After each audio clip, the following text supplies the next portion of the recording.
Ready to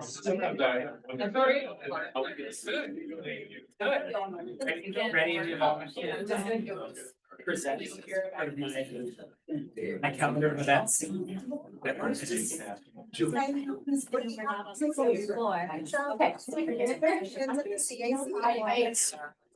You have great friends. Oh, yeah. So. Yeah. I am Sky.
To make up for last month.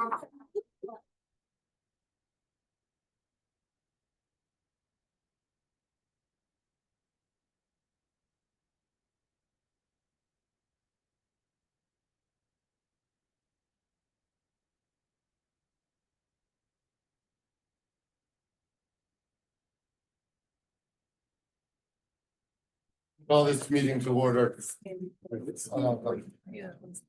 Government notes somewhere. This is a commission on Chicago landmarks, regular meeting, today's date, November 6th. I'm gonna do the roll call, commission members, Vice Chair, Commissioner Jackowitz. Present. Commissioner Boatright. Commissioner Boatright, Present. Commissioner Blakely. Commissioner Burns, Present. Commissioner Fair, Commissioner Ponce, Present. Commissioner Rubin, Present. and Commissioner Tolliver is not here and I am present. Commissioner Wong, we do have a quorum. I'd like to ask anyone wishing to make a statement on today's agenda to complete a public comment card and give the card to a member of the staff. Comment cards are available at the door as courtesy to other individuals wishing to offer comments. We ask that members of the general public limit your statements to 3 minutes or less. When the time comes for the public comment on the individual item on the agenda, I'll call names from the cards and ask you to come forward. There's no microphone. To make your statement, please state your name and interest, organization, or company you represent, if any. Before we proceed, however, I'd like to welcome newly appointed member of the commissioner, Alicia Blakely. Alicia will also be serving on the permanent review committee for the commission, so look out, folks. Alicia is a licensed architect and founder of Serene Architecture and Design PLLC. With over 12 years of experience in high-end residential design and construction, she's a member of Chicago's AIA's Historic Resources Committee and its Custom Residential Architects Network Committee. She's also involved in Chicago Women in Architecture and Logan Square Preservation. She received her architecture degree from Illinois Institute of Technology. Welcome to the commission, and the floor is yours if you'd like to say something. Thank you. I just want to say it's an absolute honor to be here as a lifelong Chicagoan. I absolutely love this city. I've dedicated so much time in volunteering and getting involved in the communities throughout the city, and I look forward to the opportunities that this will present me with doing that. Thank you, Commissioner Blakely. All right, first then, item on the agenda is approval of the meetings, the minutes from the previous meetings from October 9th. Those were included in your packets. Is there any discussion on those meeting minutes? If none, I'd like to request a motion to approve the minutes of the October 9th, 2025 regular commission. Is there a motion? So moved. Commissioner Boatright in a second. Second. All in favor, say aye. Aye. Anybody opposed? The motion carries unanimously. Second item on the agenda is a report from the Department of Planning and Development for the Roger Brown Home and Studio in the 43rd Ward. This is located at 1926 North Halsted Street. And Commissioner Boatright, what's yours? Thank you. The proposed designation of the Roger Brown Home and Studio does not raise any concerns or issues from a planning perspective. So I do not have a formal report for the commission, but I would like to state for the record that I recommend approval of proposed designation.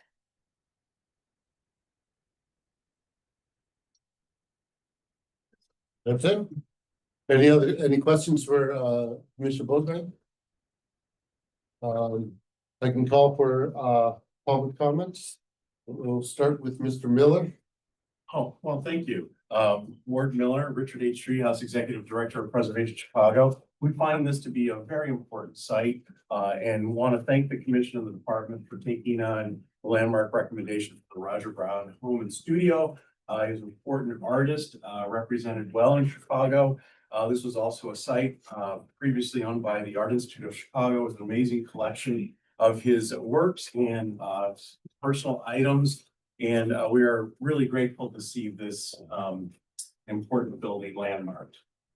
Thank you. Yeah, thank you, Mr. Miller. Nobody else decided to speak on this matter. Therefore, any further discussion on the item? If not, I'd like to request a motion to take the first next step in the designation process to request consent from the property owners. So moved. So move Commissioner Burns and second by Commissioner Fair. Do the roll call, Commissioner Jacobitz, Yes. Commissioner Boatright, Yes. Commissioner Blakely. Yes. Commissioner Ponce, Yes. Commissioner Rubin, Yes. and I'm a yes as well. The motion carries unanimously. We will go to consent, ask for consent from no one. Next item on the agenda is the report from the Department of Planning and Development and final landmark recommendation for the Central YMCA headquarters in the 34th Ward, 19 South LaSalle Street. We have two steps to cover for this agenda item. First, we're gonna hear the report from the Department of Planning and Development and ask the commission to vote on the report. Afterwards, I'll call on Dan Kleibert for the final landmark recommendation, ask the commission to take another vote on this recommendation. And so because we're doing these two, if folks also in the public wish to speak on both these, you only have to do it once. So that's really good. Alderman, good to see you. Thank you. All right. So, Commissioner Boatright. All right. yours. The Department of Planning and Development finds that the proposed landmark designation of the Central YMCA headquarters located at 19 South LaSalle Street supports the city's overall planning goals for the surrounding Loop community area and the central planning region, and is consistent with the city's governing policies and plans. The Central YMCA headquarters is in the heart of the Loop Financial District and was initially constructed in 1893. Like other aging office buildings, it has experienced significant vacancies in recent years, especially as office tenants have sought newer, more modern space in the western portions of the central region. Next slide, please. In 2024, the development team, consisting of the principals of Envoy Partners, purchased the building. Envoy plans to convert the building from office to multi-unit residential with ground floor commercial use, potentially using some residential floors for a small boutique hotel. This proposed $64 million project joins a growing list of office to residential conversion projects proceeding downtown without any city subsidies. Indeed, there are currently 11 such projects in the central area that have clearly been primed at the pump by the city's LaSalle Corridor Revitalization Initiative, launched in 2022. The initiative aims to convert underutilized office buildings into mixed-use and mixed-income buildings. 6 office to residential projects representing more than $900 million in total investment, 1,765 units and 2 million square feet of space are advancing with city financial assistance. As of October 2025, $260 million in tax increment financing has been approved by City Council for 5 of the projects, ensuring 30% of the units will be affordable for residents earning on average 60% of the area median income. The second goal of the LaSalle Corridor Revitalization Initiative is improvement of LaSalle Street to complement the public and private investments planned for. In 2024, the Department of Planning and Development and Transportation launched a visioning process to examine opportunities for creating a more neighborhood-oriented public realm throughout the corridor. That process culminated in January with the publication of A Vision for LaSalle Street, a community-led framework for public realm improvements between Wacker Drive and Jackson Boulevard. The vision outlines 11 planning principles to support the influx of residential units and commercial rehabilitation projects in the Central Loop. These principles recognize the architectural and cultural heritage of LaSalle Street and its surroundings, which aligns with the landmark designation of the Central YMCA headquarters. The third goal of the LaSalle Corridor Revitalization Initiative is to support locally owned cultural and dining businesses in the Loop. Up to $5 million in Small Business Improvement Fund, also known as SBIF, grants were approved by City Council in January 2023 for up to $250,000 in grant funds for each awardee, an additional $50,000 for businesses expanding from low to medium income communities. City assistance to support permanent improvements for 5 restaurants and cultural establishments have been approved. DPD undertook the LaSalle Corridor Revitalization Initiative to better prepare the Loop for the future. Landmark designation of the Central YMCA headquarters directly complements that commitment. Therefore, the Department of Planning and Development finds that the proposed landmark designation for the Central YMCA headquarters supports the city's overall planning goals for the surrounding Loop and the Central Planning Region and is consistent with the city's governing policies and plans. And that concludes my report. Thank you, Commissioner. Any questions for Commissioner Vogler? Commissioner Fair. Yeah, one question, I mean, it's been great to kind of see these projects kind of come out of support that effort. And good to hear about, you know, kind of the effort around the cultural and the dining businesses as well. Has there been any thought or study done to other amenities that may be needed? Yeah, no, absolutely. Sure. Yeah, so overall, we're talking 17 office to resi conversions that are currently in the pipeline. I highlighted the 6 that are underway. It's a big deal. We're really leading these conversions. I'm really excited about it.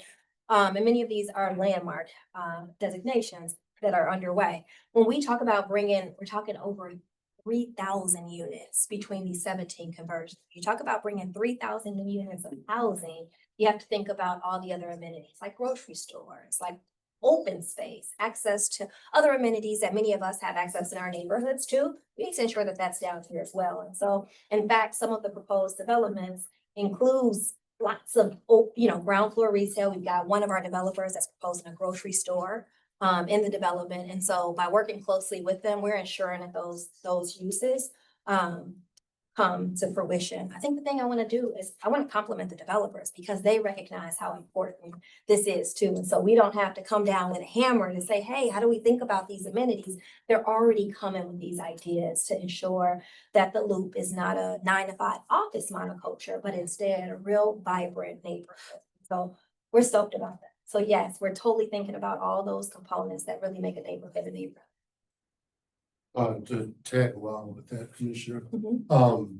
one of the things that I will, when you talk about open space Yeah. and the lack thereof, Mhm. particularly the Loop, there is this opportunity, I think, if we talk to CDOT to start to open up some of these streets for pedestrian use Mhm. in a much more vibrant way, do that. And I think that would be. I mean, we got Great excited last discussion. month about alley access. We would Yeah. have been excited about talking about an alley activation. I Absolutely. think there are ways that we really can. And I think this is where planners think, we get excited about those things. But I think there's ways that we can both think about the traditional streets, but alleys and just different ways to utilize the space in a way that we haven't traditionally done. Thank you. Thanks, Ward. All right, don't be here with this. Okay, actually, if there's no further comments. Ward, you signed up to speak. Do you want to go after Dan? Sure. Okay, that'd be great. Nobody else has signed up to speak in this particular portion of the item. Therefore, I'd like to request a motion to accept the department's report for the Central YMCA headquarters. So moved, Commissioner Fair, second, Commissioner Ponce, Commissioner Techwitz. Yes. Commissioner Boatright, Yes. Commissioner Burns, Yes. Commissioner Rubin, Yes. and I am a yes as well. The motion carries unanimous. Yeah. Oh. Commissioner. I'm sorry. My bad. We need to add this on this list, please. On my to-do list. Wait. Commissioner. Sorry about that. Okay. Okay. Now we're gonna, consider the final landmark recommendation and Dan. Go for it. Good afternoon, Commissioners. For your consideration today is the final recommendation for landmark designation of the Central YMCA headquarters. Since our last meeting, DPD has received written consent to the designation from the property owner, 19 South LLC. Again, for orientation, the building is located at 19 South LaSalle Street in the heart of the Loop in the 34th Ward, represented by Alderman Conway. And here's a closer view showing the building's exact location, as you recall, at the northeast corner of South LaSalle Street and West Arcade Place. In October, you found that the Central YMCA headquarters meets 3 criteria for landmark designation, including criterion 1 for heritage, specifically for the social, recreational, educational, and administrative functions it fulfilled for the YMCA in Chicago for decades. The Young Men's Christian Association, or YMCA, was started in England in 1844. It was originally an evangelical and social organization for young men. Its stated mission was the spiritual and mental improvement of young men by any means in accordance with the scriptures. In the United States, the growth of YMCA chapters in various cities was a strategic response to the rapidly evolving economic, political, and cultural landscape in America's burgeoning urban centers. More specifically, the YMCA sought to mold its members into the ideal of Christian masculinity in contrast with the temptations of the saloon, billiard hall, and other vices. This early emphasis at the Chicago YMCA on Christian evangelical work was in contrast with the New York City YMCA model spreading around the country, which had a more secular orientation focused on what would become known as the fourfold program, emphasizing the spiritual, mental, social, and physical condition of young men. Indeed, during the 1880s, it became clear to many Chicago YMCA board members, including Cyrus McCormick Jr., pictured at left, that the mission of the Chicago YMCA should emphasize athletics and recreational activities similar to the leading YMCAs of the East Coast. They further agreed that they needed a more substantial building for the Chicago YMCA.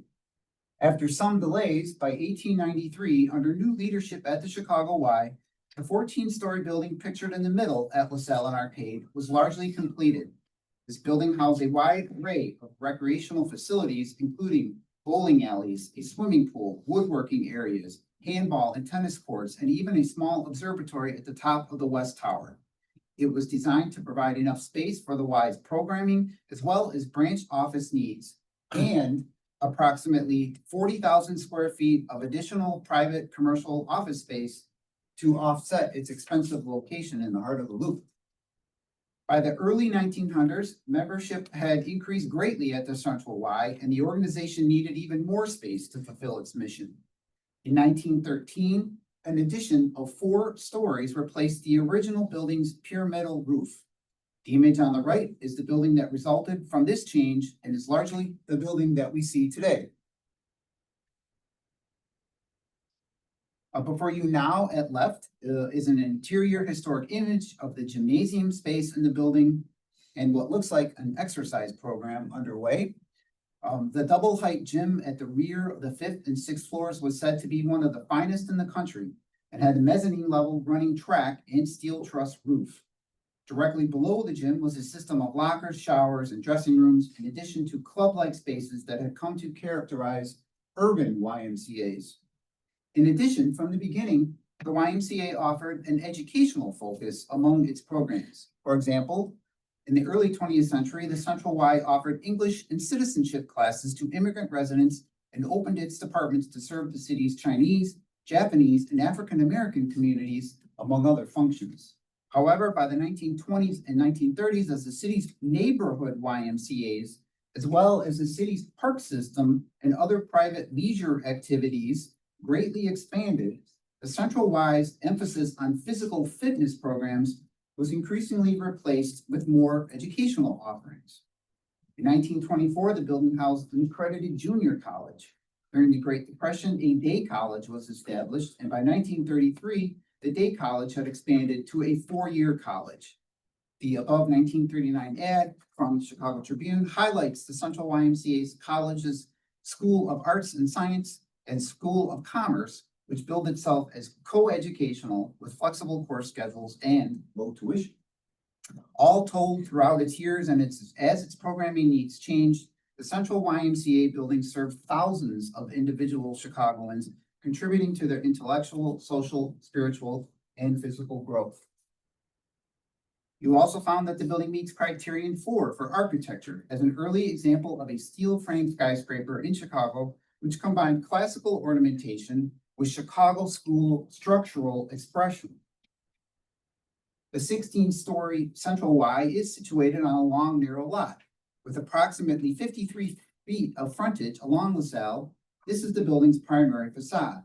It is clad in stone at its 3-story base, which wraps around to Arcade Place, while upper floors are clad in white glazed brick and terracotta. This main portion of the facade is broken into 6 sections via multiple cornices, each with distinctive patterns of fenestration and ornamentation. And as you can see at the image at right, these patterns of ornamentation also wrap around the building all the way to the top along Arcade Place, partially.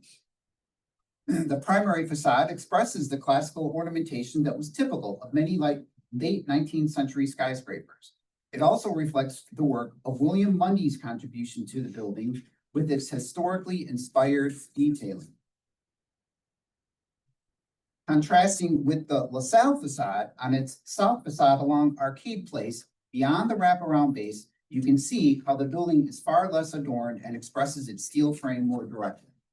This section of the building is primarily clad in white glazed brick and is where the building meets the influence of William LeBaron Jenney with its Chicago school structural expression. You also found that the building meets criterion 5 as a work of significant architects. For the original 1893 building was designed by the architectural firm of Jenney and Mundy, with the addition from 1913 completed by its successor firm, Mundy and Jensen. William LeBaron Jenney was born in 1832 in Massachusetts and is widely known as being the father of the skyscraper, the first architect to use metal skeleton frame construction in the design of the tall building, which at the time was the Home Insurance Building in Chicago, completed in 1885, but demolished in 1931. For the original 1893 YMCA Central Building project, Jenney was part of the firm of Jenney and Mundy, named also for his partner, William Bryce Mundy.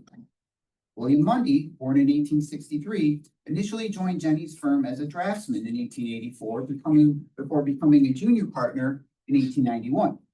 Although Jenney and Mundy designed several tall office buildings together in the central area during their 14-year partnership, the Central YMCA headquarters is one of only 2 left in the loop by this duo. The other is the New York Life building at 37 to 43 South LaSalle, right down the street, constructed in 1893 to 94, and also a designated Chicago landmark.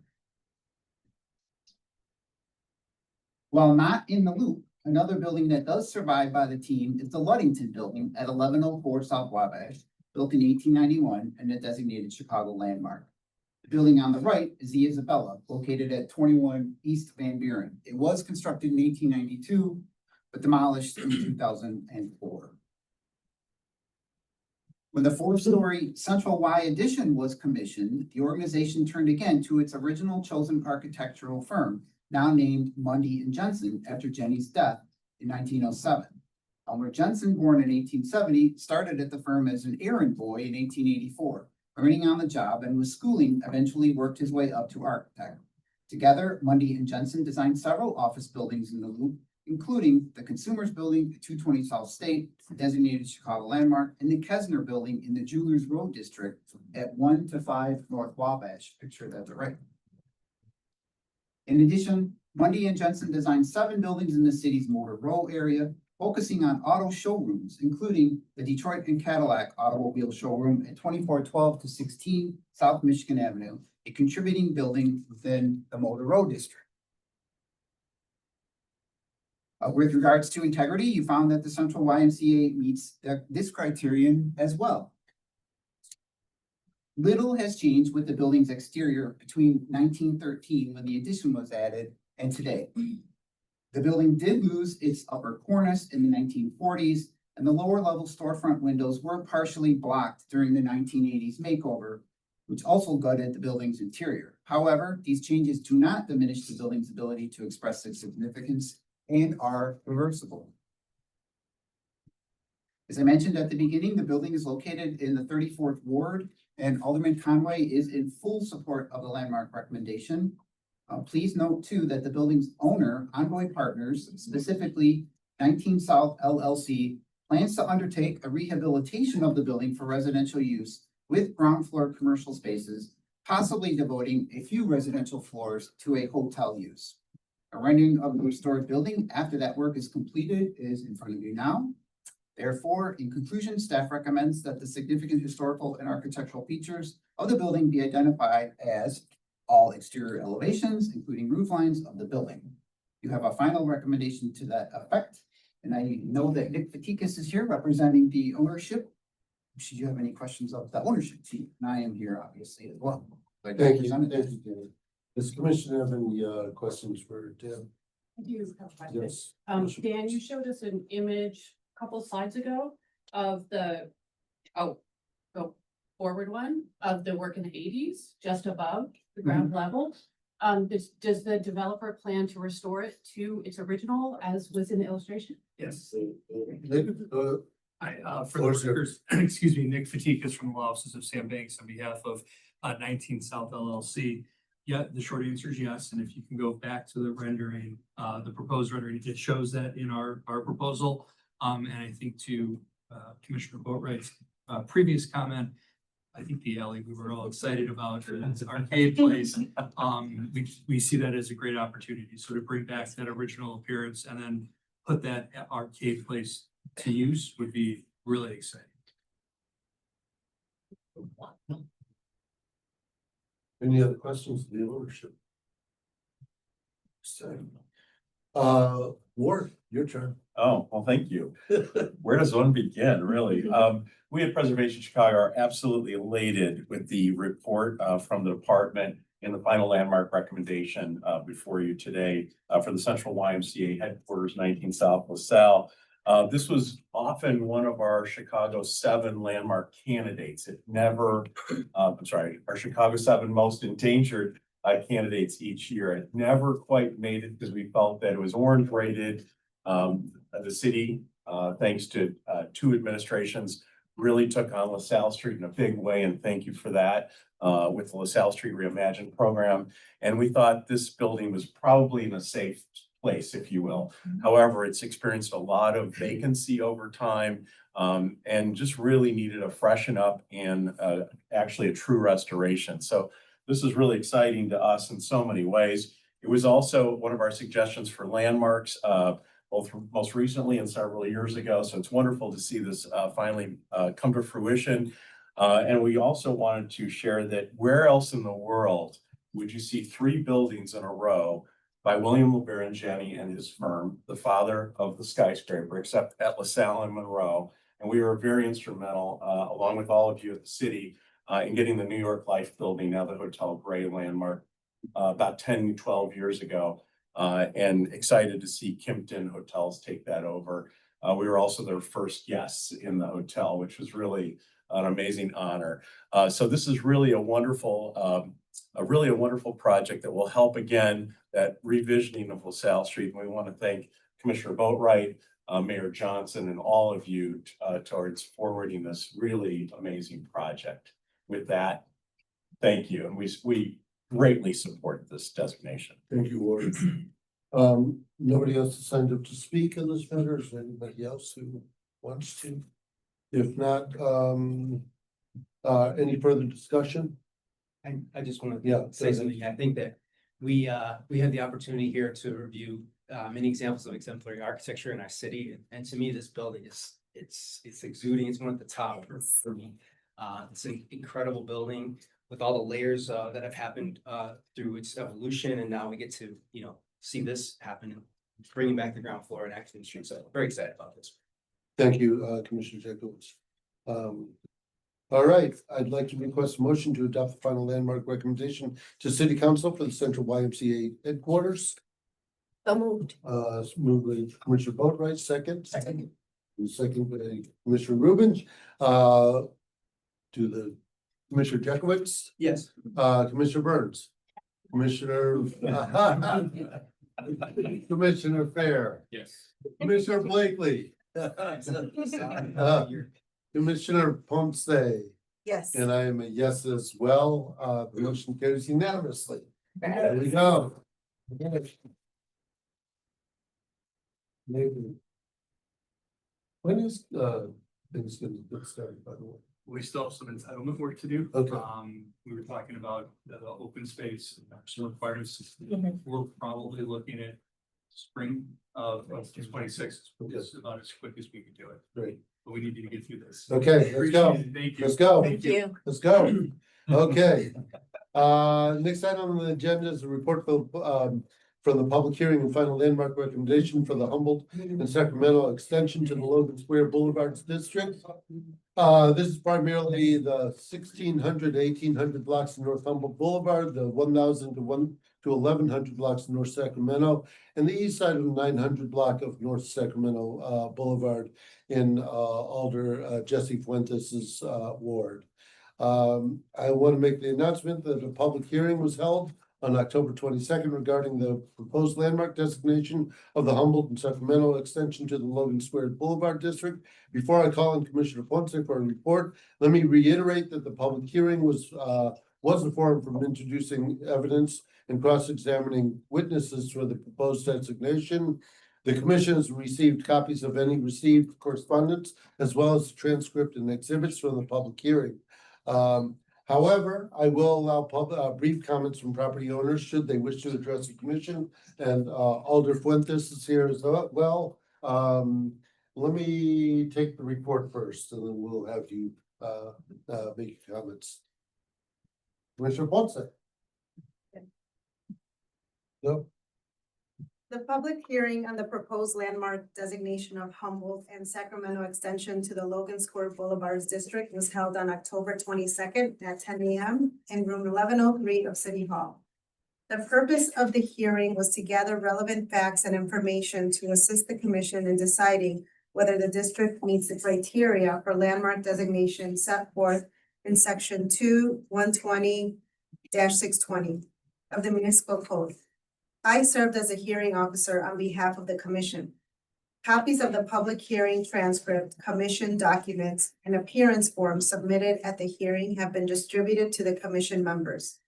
Originals of these documents have been made available to commission members and the public at the Historic Preservation Division's office. At the conclusion of the staff presentation, the commission's rules and regulations allow property owners to become parties to the hearing and their question the staff's presentation. No questions were presented after the staff's presentation and no requests for party status were received. One property owner made a statement in favor of the proposed landmark designation. Two members of the public made statements in support of the landmark designation. No statements in opposition were received. The total length of the hearing was 1 hour. Thank you, Commissioner Ponce. Any questions of Commissioner Ponce by the commission? If not, I'll call on Kendallin, you're gonna do the presentation and then I'll put this, we'll have you comment. Great. Okay. So I'm presenting the work on behalf of Matt Crawford, who couldn't be here today. And all of his work and Alderman Alder Jessica Fuentes of the 26th Ward did great work there. So in March, the commission voted to initiate the landmark designation of an extension to the Logan Square Boulevards District on Humboldt Boulevard, Sacramento Avenue, and Sacramento Boulevard. Having concluded that public hearing, you may now consider a final recommendation. The district winds through the Logan Square, Westtown, and Humboldt Park neighborhoods. And to put the district extension in context, this is the original Logan Square Boulevards district, which was designated as a Chicago landmark in 2005. The southern boundary ends at Portland Street, though that section of the boulevard extends southward. There's a larger context too, in that the Logan Square district shown here in blue is part of the citywide park boulevard system, which was listed in the National Register a few years ago. So this extension will take in parts of that system. This is the map of the district of extension, and it picks up where the existing Logan Square district leaves off at Cortlandt Street. From there, it proceeds south on Humboldt Boulevard for 3 blocks to North Avenue and North Avenue and Humboldt Park. South of the park, the district continues southward, taking in 4 blocks of Sacramento Avenue and 1 block of Sacramento Boulevard. It includes 110 mostly residential buildings, of which we recommend 89 are historic or contributing. One note, the district preliminarily approved by the commission included two houses of worship, the Iglesia Pentecostal Jehová Justicia Nuestra, formerly the B'nai Davi Ohabe Zedek Synagogue at 1908 North Humboldt, and the Iglesia Evangelica Bautista, formerly the Temple Baptist Church at 3006 West Portland Street. These have been removed from the staff's final landmark recommendation for the district due to the non-consent of their owners. Under section 2-120-660 of the Chicago Landmarks Ordinance, quote, "No building that is owned by a religious organization and is used primarily as a place for the conduct of religious ceremonies shall be designated as a historical landmark without the consent of its owner," and neither of these owners consented. So in March, you preliminarily found the district meets the heritage criterion for social history for the successive waves of immigrants who've called it home over time. And the architecture criterion with its layers of high quality residential architecture, and criterion 5 for the contributions of William LeBaron Jenney and Jens Jensen, who designed the boulevards and avenues fronting the buildings, and criterion 6 with the buildings and landscaped boulevards working together to create a sense of place. The land on which the district sits was, of course, home to Native Americans for 12,000 years. We know that Milwaukee Avenue and Grand Avenue near the district followed First Nation trails. The first European settler of the area was Martin Kimball, who settled in 1836 and established a farm. Other farmers, mainly from Germany and Scandinavia, settled in the area in the middle of the 19th century. Kimball also helped establish Jefferson Township, a civic government of the rural land then well outside Chicago. In this clip of a map from the township in the late 1860s, the boundaries of the present district are overlaid in blue.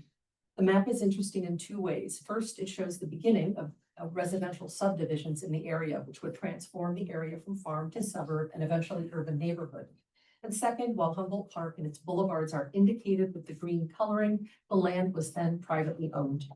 As lightly developed areas like Jefferson Township were poised for urbanization, civic leaders had the foresight to plan and acquire privately owned land for parks and boulevards before it was too late. In 1869, the state of Illinois chartered agencies that would develop the city's emerald necklace parks and boulevards. Of importance to this district is the West Parks Commission, which tasked William LeBaron Jenney to design 3 large parks and connectors. This is Jenney's 1871 plan for Humboldt Park. In addition to the park itself, it shows the landscaped Humboldt Boulevard outlined in blue at the top of the plan and Sacramento Avenue and Boulevard outlined at the bottom. The landscaped boulevards were intended to attract high-quality residential development, which survives today.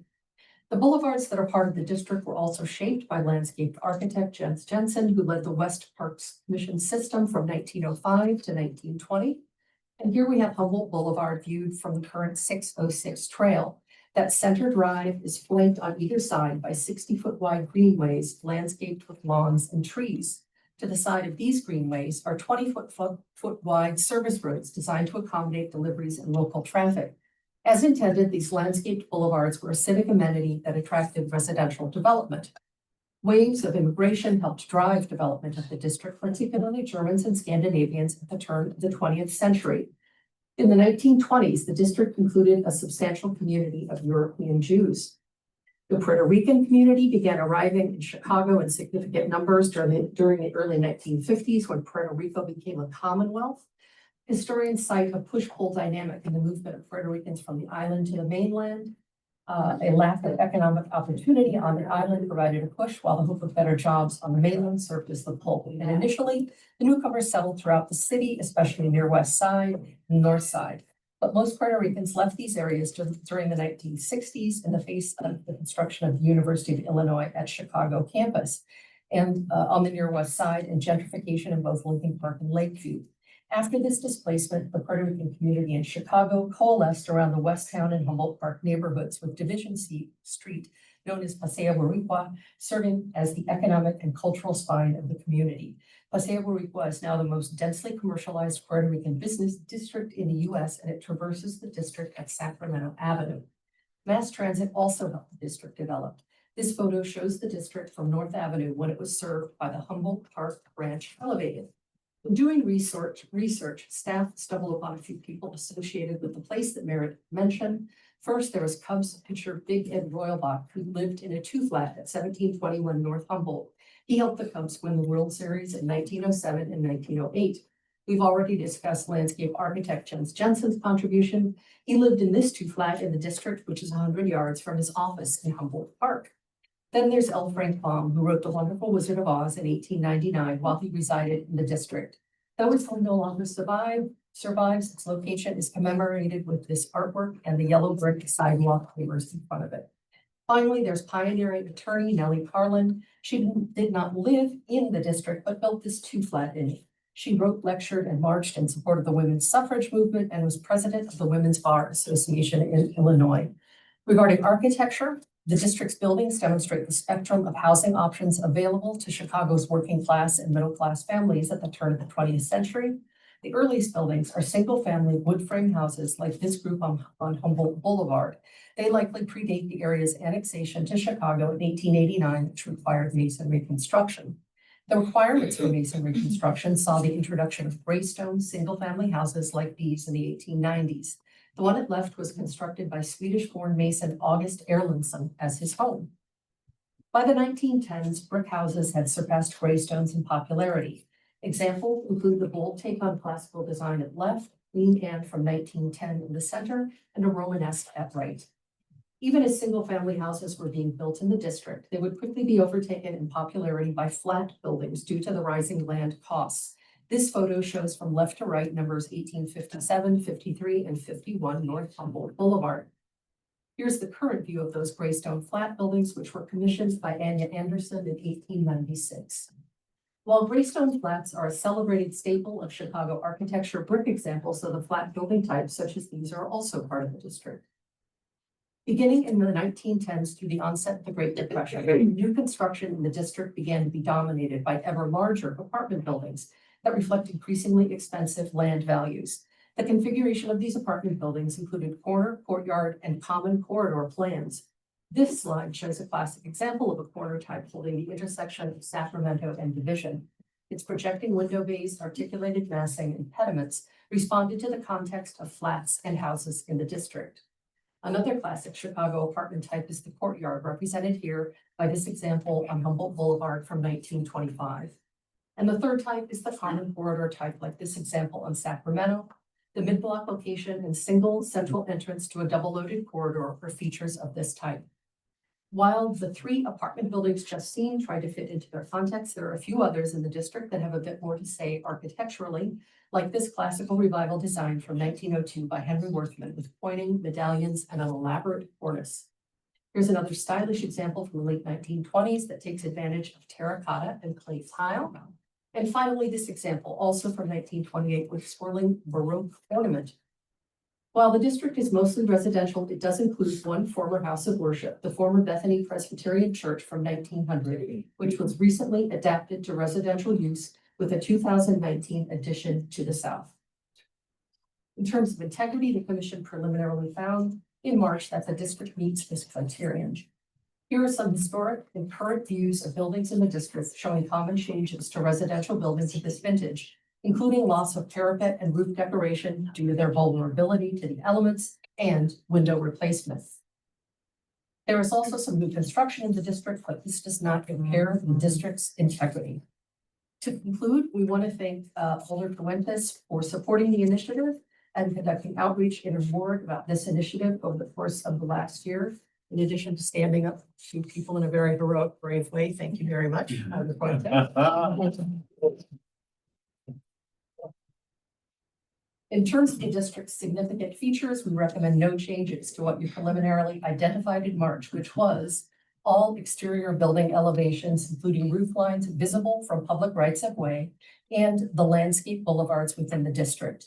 You have a final landmark recommendation. I did give you a copy because there was one number that got changed. Initially, it had been through the 1900 blocks of Humboldt.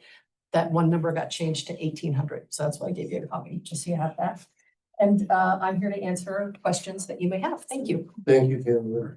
Does the commissioner have any questions? Great report. And It's that too. yeah, Matt, and with the help of John. So. Thank you. Um, Well, the floor is yours. Thank you all for considering this item. Look, over 18 months ago, we started a rigorous community process about what it would mean to right the wrong of over 20 years ago with a landmark designation stopping just short north of the 606.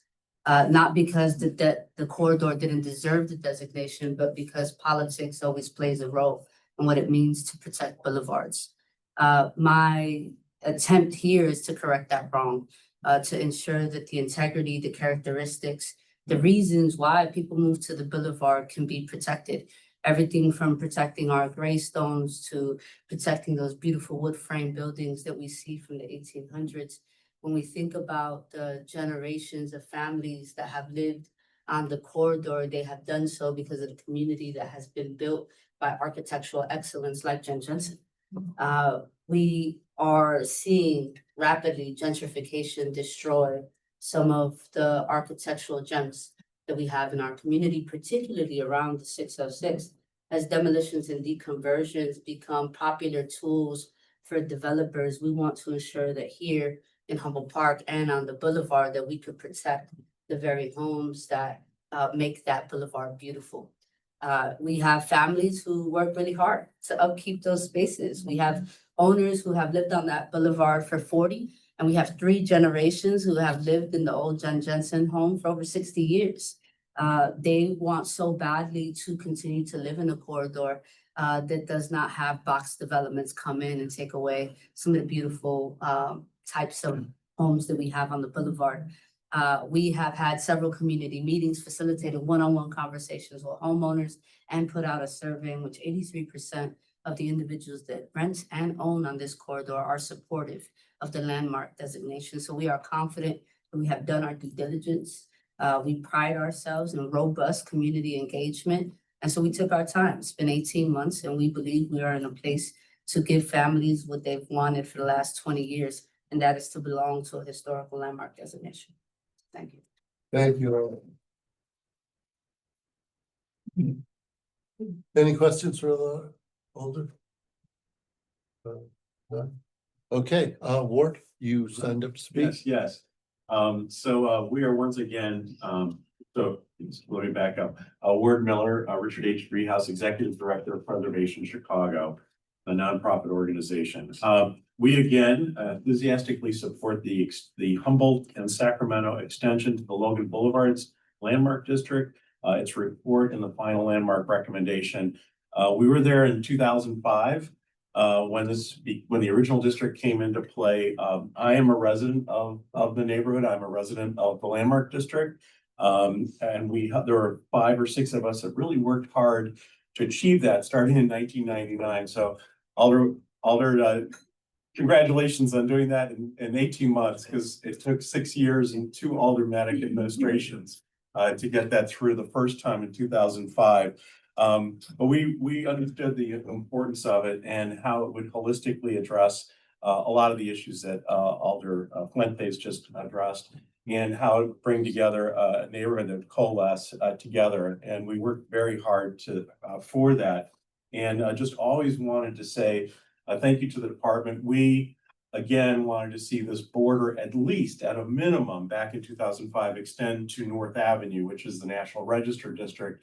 But because of politics, it had to stop at Cortland. And now we're so grateful to see it extended even beyond North Avenue along the east side of the park. So thank you so much to Alderman Fuentes, to the department, to Logan Square Preservation, and to all of us working together to see this through. This is really amazing. And of course, the boulevards are now a National Register District from top to bottom. So it's really wonderful to see these kinds of communities coming together, honoring their history, and also trying to keep some affordability element in it, and also encourage more restorations, more sensitive developments in and around these landmark districts, which is also an important feature that came through. So thank you to everybody to make this happen. And I'm a stakeholder in this as well, personally. Thank you. Thank you, Ward. Nobody else is time to speak. If there's no further discussion, I'd like to request a motion to adopt the final landmark recommendation to City Council for the Humboldt and Sacramento extension to the Logan Square Boulevards District. Oh, man, no. Everybody's moving this time. Commissioner Burns moved it, Commissioner Jenkins second. All right, Commissioner Boatright, Yes. Commissioner Fair, Yes. Commissioner Ponce, Yes. Commissioner Blakely. Yeah. Commissioner Rubin. Yes. And I'm a yes as well. The motion carries unanimously. Thank you very much. Thank you. All right. Next item on the agenda is the citywide adopt a landmark fund application for the Baptist Church of Christ building in the 6th Ward. This is located at 6659 South Harvard Avenue. And Dan, this is yours. Good afternoon, Commissioners. I am here with an overview of an Adopt a Landmark Grant Award for the Canaan Baptist Church of Christ building. Canaan was one of the 13 projects selected as part of DPD's 2023 Adopt a Landmark funding round.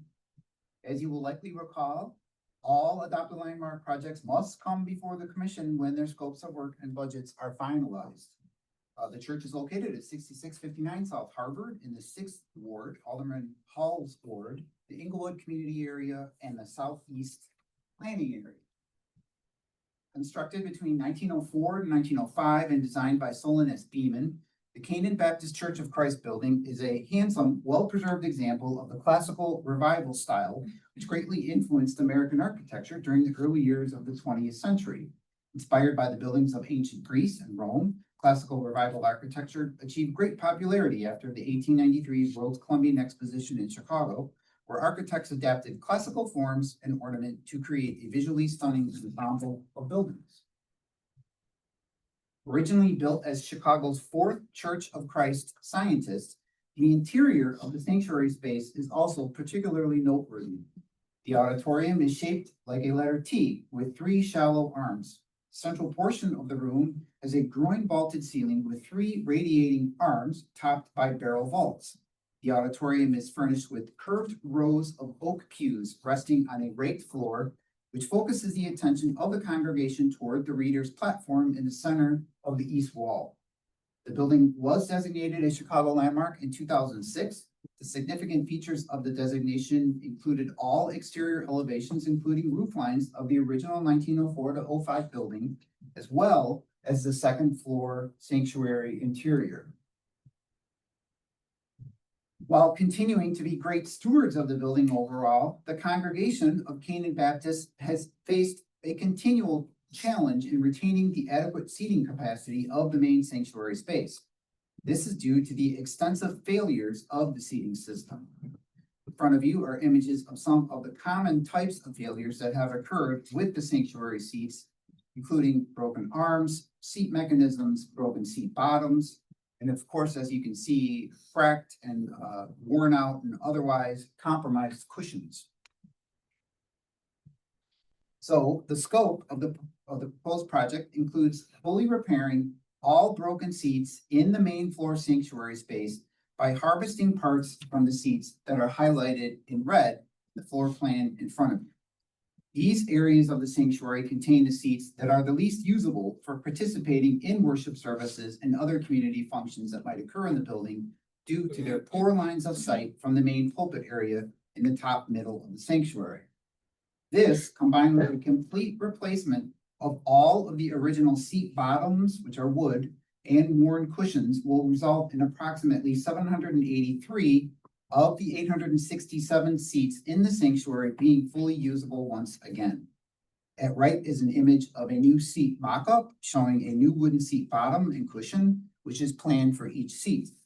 This will not only provide usable seating again, but a uniform look to the cushions throughout the sanctuary.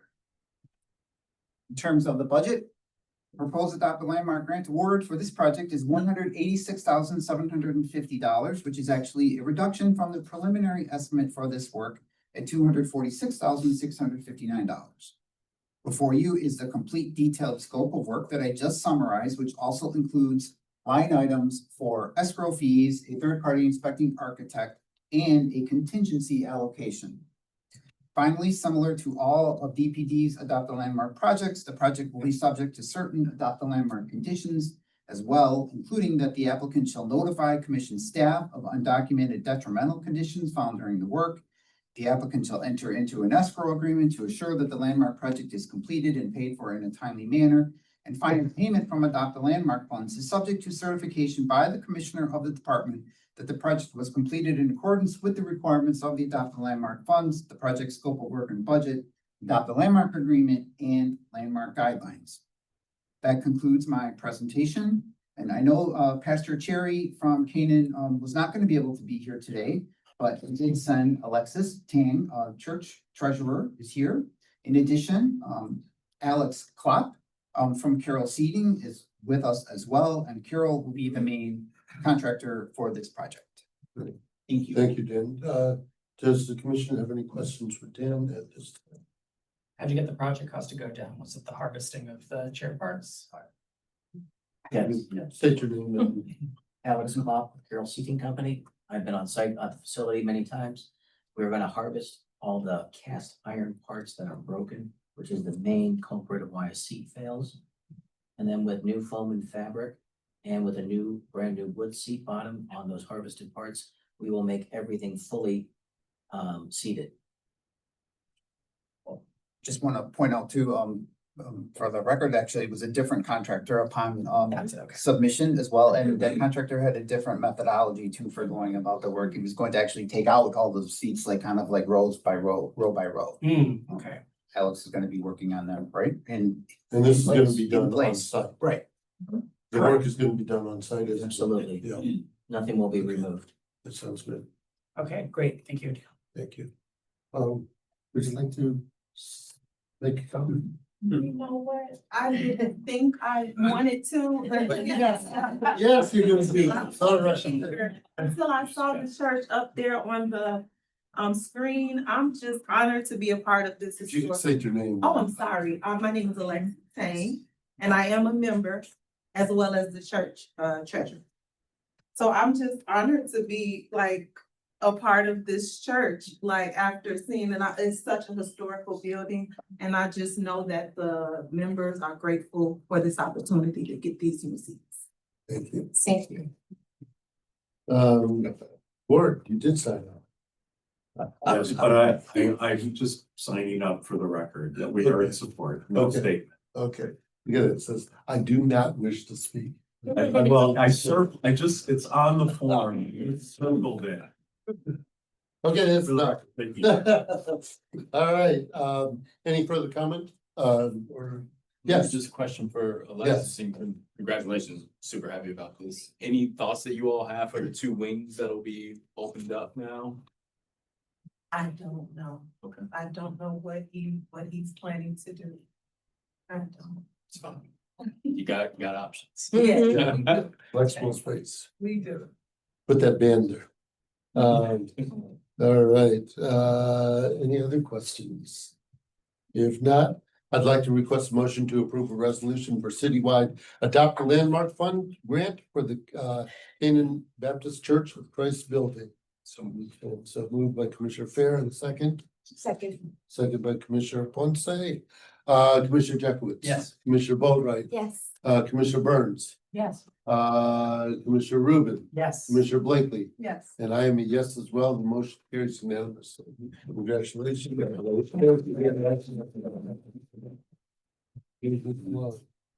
Next item on the agenda is the Class L property tax incentive. Final certification for the Morton Salt Company warehouse complex in the 27th ward. This is located at 1357 North Elston Avenue. And Alicia, this is yours. Good afternoon, Commissioners. The Class L certification before you was located at 1357 North Elston in Alderman Red Burnett's ward. We do have verbal approval for the project, but we were not able to get a letter, but we have spoken with his staff and it supports the project and the certification. It's in the Westtown community area. This was PD 1493 and the North Branch Industrial Corridor, Central Planning Area.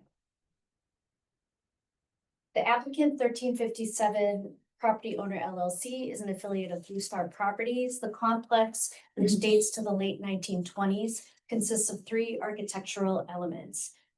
In this pre-project aerial, you can see the shed building outlined in green, packaging buildings in blue, and the freestanding garage building in yellow. Morton's operations ceased in 2015, after which the 4-acre site remained vacant for several years. The commission approved the Class L scope of work in October of 2021. The original completion date was set for November of 2022. Request to extend that deadline to October 2025 was received from the applicant and approved by DPD. The new salt shed concert venue is operated by 16 on Center. The overall site also includes general office use, an arcade bar, and on the Riverside elevation, a Goose Island brewery and restaurant.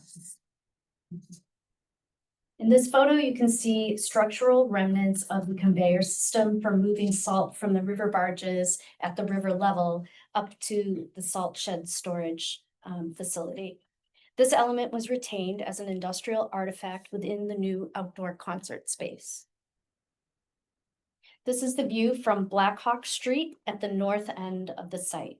The former garage is on the left and the old packaging house is on the right. It now serves as an entrance to the outdoor concert space.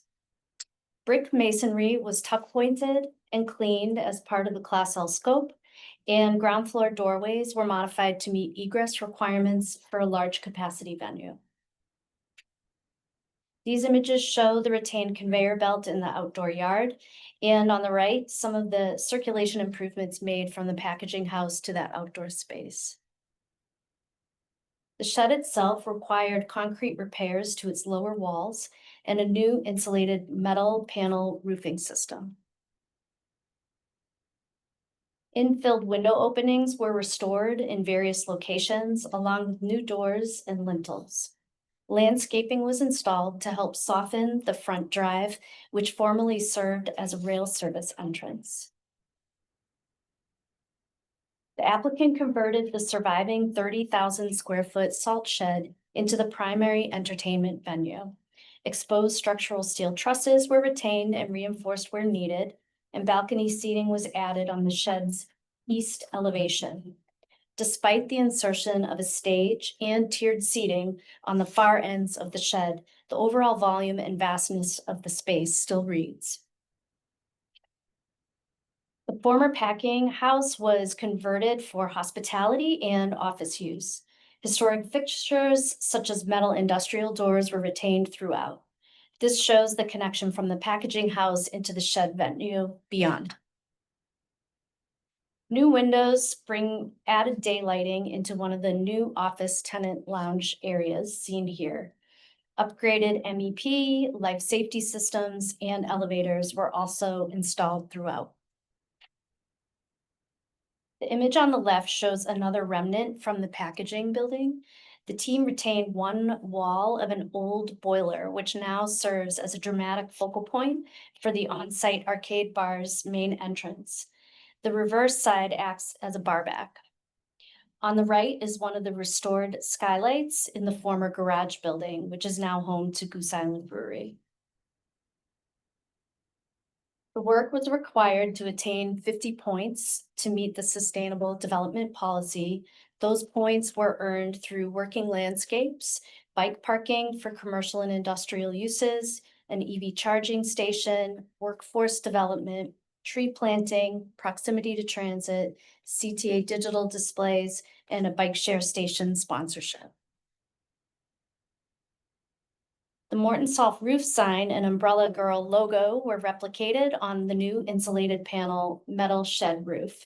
Because this was one of the character defining features called out in the designation ordinance, the developer has committed to conduct regular inspections and a maintenance schedule for that feature. Total project costs for the rehabilitation were this got cut off a little bit. Total project costs for the rehabilitation were $45,931,432. The initial budget for Class L eligible expenses was estimated to be 15.9 million. And when the final budget came in, the actual expenditure on those expenses was in exceedance of that. It was 22.6 million. The minimum required investment based on the assessed value of the property was approximately 10 million. And again, they spent 22.6, so well over. In total, the owner invested $293 million in this site rehabilitation. It's estimated that roughly 200 temporary construction jobs were created, and permanent jobs include 50 full-time and 130 part-time positions. Staff recommends approval of the Class L certification. This concludes my presentation, and we do have members of the project team present here. Tyler Quast, who's Chief Operating Officer with Blue Star Properties, the developer, and Bridget O'Keefe, the project attorney with Marshall Brown.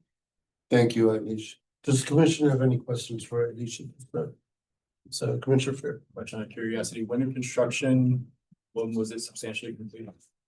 I would say last month, October. Okay. Mhm. Would you? Tyler Quast with Blue Star Properties, and on behalf of Blue Star Properties and R2, we'd like to thank the city of Chicago for the opportunity to put this project together, all the support that went into what this is in total.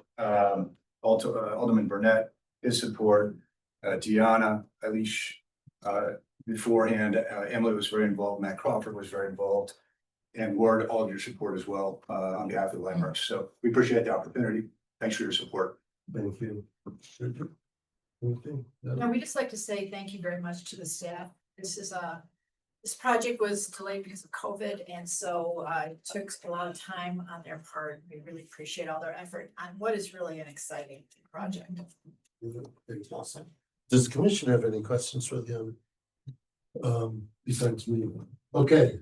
How many days a year are you guys operating? Between indoor shows and outdoor shows and events, there's probably 120 to 140 type of events. Okay. Yeah. And seating civilian? Indoors is about 3,000, outdoors is about 5,000. Okay, that's fantastic. Well, congratulations. It's been a great, have you all been in there? I saw a show there, and I was like blown away. And I am also gonna make the pitch. Cindy Steinbrecher, photographer, went out there every single day and take shots of everybody working on this thing. And her book is out there now. It is absolutely amazing to see like the people who've worked in this project and what they all went through. She's blown it out of the water. You know, if you get a chance, go buy that book. So they're also featured inside of the salt shed too. We've got it up on a number of walls. Oh, cool. That's really great shots. Yeah, great shots. All right, Ward. Yeah, go figure. So Ward Miller, Richard H. Streethouse, Executive Director of Preservation Chicago, for the record. This is an amazing complex and also a great reuse project for this site. It's really exciting to see this happening in Chicago. I just came back from London and to see industrial buildings repurposed there as museums and other event sites is really remarkable to see this happening in Chicago, especially along the riverfront. And we're grateful to Tyler and his the two organizations, Blue Star Properties, R2 Development, of course, the city and all of the staff here to make this happen. We very much support this Class L property tax incentive and the final certification. And we'd love to see more of these kinds of activities, former industrial sites along the Chicago River engaged. And I just want to put in a little plug for Fisk Power Plant too, which is maybe facing some demolition, and maybe it'd be wonderful to see something really creative there as well. So thank you, thank you, thank you. Thanks, Ward. Okay, nobody else signed up to speak? Therefore, I'd like to request a motion that the commission certifies that the project has been substantially completed in accordance with the approved ordinance and meets the eligibility requirements for the Class L incentive for the Morton Salt Company warehouse. Is there a motion? So moved. So moved, Commissioner Boatright, second. Second. Second, Commissioner Burns. Commissioner Jackwitz. Yes. Commissioner Fair. Yes. Commissioner Ponce. Yes. Commissioner Blakely. Yes. Commissioner Rubin. Yes. And I am a yes as well. The motion carries unanimously. Congratulations. All right, go do some more. I got a list for you. Yeah. Thank you, folks. All right, we're winding down here. Permanent Review Committee report, Commissioner Jackwitz. All right, thank you, Chairman. The Permit Review Committee reviewed and conditionally approved one project at its October 9th, 2025 meeting. The report summarizing the scope of the proposed project and the committee's decision was included in your packets. This report is for information and for the record. Thank you, Emily. Yeah, for the month of September, staff approved 179 permit applications. A total of 214 reviews were performed by staff, and the average number of days to issue approval or corrections was 6 days. Thank you. There is no other items, business. I'd like to request a motion to adjourn. So moved. And a second, Second. all in favor? Aye. All right, nobody opposed, motion carries. Commissioner Jackwitz. Permit Review Committee will begin on time, 2:15. All right. Good job. Thank you. Welcome, Commissioner Blakely. Thank you. Here we go. Yeah. Walk around the building. Right.